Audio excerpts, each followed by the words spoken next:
Now, this week, Nigeria moved to be included on a list of countries eligible to import non-hazardous waste from the European Union.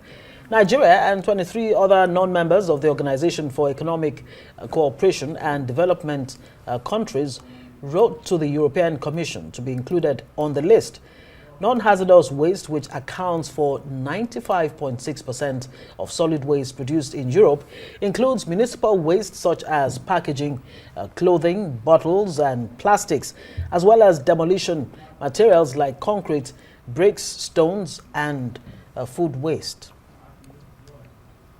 Well, we're now being joined by Professor Percy Onyanwa, who is the Executive Director of the Basel Convention Coordinating Center for the African region. Thank you so much for joining us. Thank you.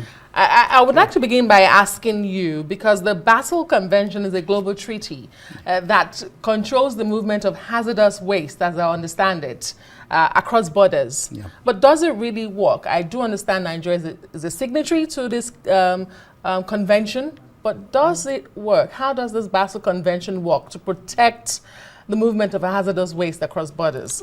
Thank you very much. The Basel Convention was established in 1992, that's ratified, and became operational in 1992. And it has really been very, very effective, using its control mechanism of what we call the prior informed consent procedure. Every party to the convention has what we call the competent authority and the focal point, and a relationship between focal points and competent authorities of one country and another is used as a mechanism for determining whether a shipment of hazardous waste should move from one country to the other or not. It has been working very effectively, and if you were to go onto the website of the Basel Convention, under the reporting mechanisms, all countries that carry out such transboundary movements are expected to make reports, and you can determine on the website what transboundary movement has occurred for such hazardous and what we call other wastes. Well, it's interesting to note that the EU itself is coming up with more stringent measures to ensure that the countries that are applying, the OECD countries, that, you know, non-OECD actually, that Nigeria belongs to, have, you know, what it takes, or the requisite you know, whatever, capabilities to ensure that, you know, there's no underhand things going on there. But my interest is, what exactly is the use in terms of economic value to Nigeria of this non-hazardous waste? Yeah, I need to point out that wastes are not necessarily criminal to move from one part of the world to another. I think our past experience with the cocoa waste has sort of given us that you know, and anytime we hear about waste coming into the country, there is that panic. At any one time, a lot of trade in waste is going on. Trade is actually a commodity, and it supports the economy and it supports the environment in many ways. First, the raw material of one industry may be derived from the waste of another industry, either locally or even across borders. Also, when you do this kind of use of waste in this form, you reduce the tendency to overexploit natural resources, and we also use the process also to recycle wastes and also to treat hazardous waste in an environmentally sound manner. So we should not necessarily criminalize all transboundary movement of waste. I do agree that there are what we call illegal traffic in hazardous waste, and the Basel Convention clearly specifies what is illegal, but most of the transactions on waste are legal.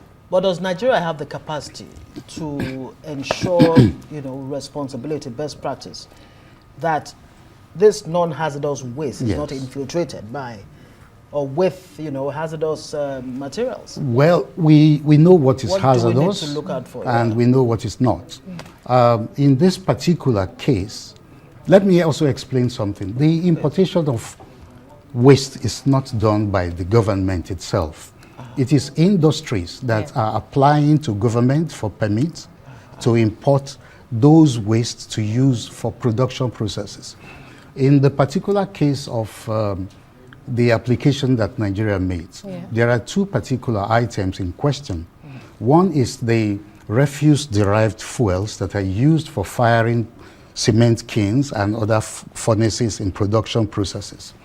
The other is pooled fiber and mutilated rags that are used for manufacturing blankets. You know, by the very nature of such materials, they come from temperate regions.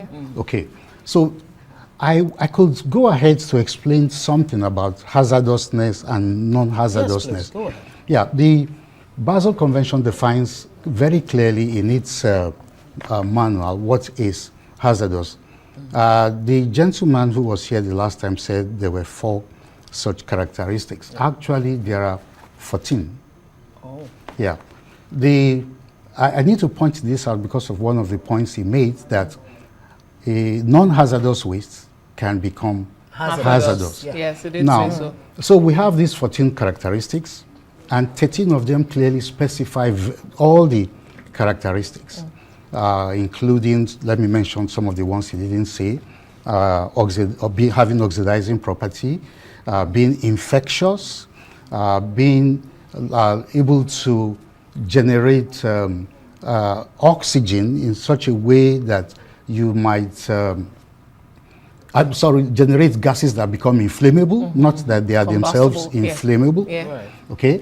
Now, the 14th one, which is called Class H13 by number, hazard characteristics 13, says that if any substance that ordinarily is not hazardous, under whatever conditions of disposal or handling, tends to produce a hazardous material, then that original substance itself is classified as hazardous. Okay, so thank you so much. So we should not break down the barrier or the line between hazard and non-hazard. Yeah, but when, you know, when Nigerians hear that a country of over 200 million people still needs to import non-hazardous waste such as pooled fiber for blankets, we wonder whether we cannot generate such waste by ourselves and get that by ourselves.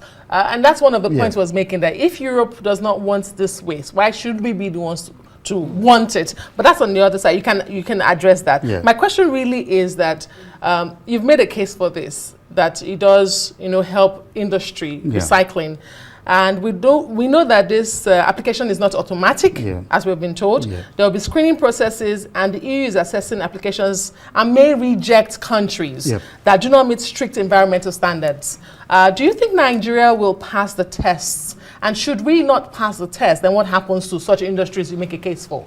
Yeah, I don't see any reason why we should not pass the test, because we would also have specified the kinds of materials we are interested in. These are not materials that we now want to start importing. We are already importing them. And I want to make a special explanation about an extra step that the Federal Ministry of Environment took with respect to these two. You see, the wastes are classified actually into 3. You have hazardous wastes, you have non-hazardous waste, and there's a 3rd category called other wastes. Okay.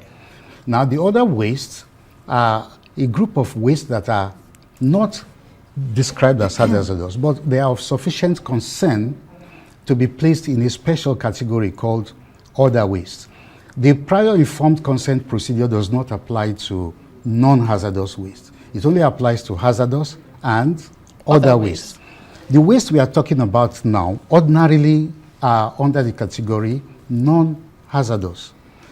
There is something called national definition of hazardous and other waste, which means apart from the list of waste streams that are in the Basel Convention, a country can choose to say, I determine that, yes, as so.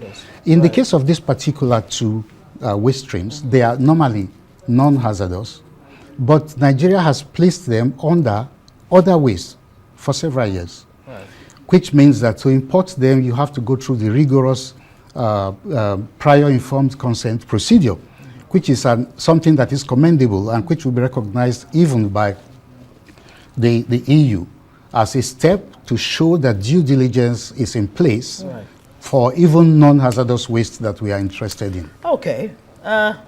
Sure, we're better enlightened about this non-hazardous waste and why Nigeria needs to, apply to be on that list. Are you optimistic that Nigeria will scale through? Percy Onyanwa is Executive Director, Basel Convention, Coordinating Center for African Region. Thank you very much for the enlightenment. I appreciate it.